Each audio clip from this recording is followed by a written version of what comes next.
Hi, have you encountered in the Bible those lines that do not faint in doing good? Huwag tayong mapagod gumawa ng mabuti. Alam nyo, yung paggawa ng mabuti, hindi lamang mga physical things. I think even paggawa ng mabuti, even para sa sarili natin. Have you ever had that experience wherein you need to hold your breath, you need to hold your mouth, or you need to hold your emotion just not to hurt someone or just not to aggravate the situation? Yun po ay isang paraan ng paggawa ng mabuti, hindi lang para sa kanila, masigit pa sa sarili mo dahil you were able to prevent anger, you were able to prevent outbursts, and you were able to control yourself. I think that is the most important thing na makikita natin dito sa self-control. Self-control is, I believe personally, is one kind or one thing or one act that I would tell that doing good, because it's doing good and the result is better for everyone. Kasi lalo na sa mga pag-uusap, pakikipag-usap, ganyan, lalo na sa mga relasyon, sa mga mag-asawa siguro, sa mga magnanay, magkaibigan, o even sabihin natin sa mga kaopisina natin o kamag-anak.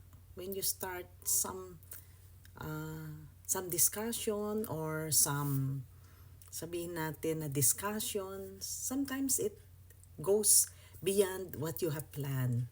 Sometimes it goes into a heated argument or heated discussion kahit hindi argument, and there's misinterpretation on both sides.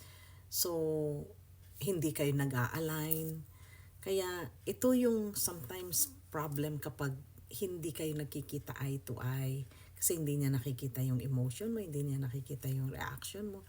Lalo na sa phone, may mga outbursts. Kaya I pray and napanghawakan natin. Now, when we reach that point, we just need to close our mouth, deep breath, and then if there's water, drink water para mahibsan lang yung pakiramdam mo, and you will be able to do self-control.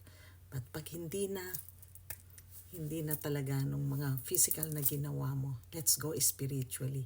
Let's do the prayer. Prayer, Lord, bigyan mo pa po ako ng mahabang pasensya, o bigyan mo ako ng pang-intindi, o bigyan mo ako ng calm this situation, give peace in my heart.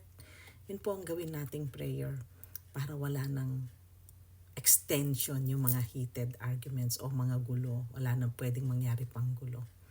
Okay po, maraming salamat. I hope I left something important that you will learn. Hindi naman kailangan palagi tayong tama o kailangan palagi tayong manalo. The best way is yung pagpapakumbaba will give us a better world. God bless you. I